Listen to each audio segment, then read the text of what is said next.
Welcome to the Borland Climb. We hope this video helps. In this video, I will explain how to win over your ex. First, establish a period of no contact, ideally for at least 30 days. This crucial step allows both of you to gain perspective and emotional distance. Use this time wisely to focus on your personal growth, pursue new hobbies, and advance your career. Reflect deeply on the breakup's causes, identifying specific areas where you can genuinely improve. This foundational work is essential before any further steps. After your no-contact period, initiate reconnection with a casual, low-pressure message. Perhaps a simple, "Hope you're doing well," or a comment on a shared interest.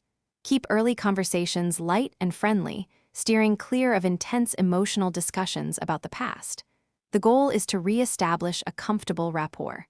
Subtly showcase the positive changes you've made, letting your actions speak louder than words about your personal growth.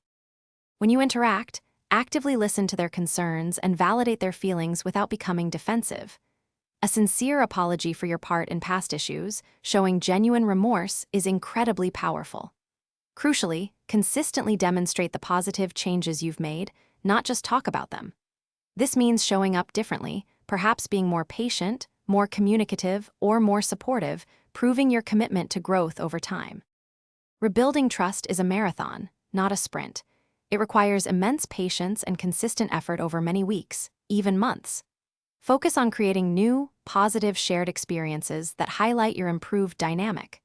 When the time feels right, discuss future possibilities openly and honestly.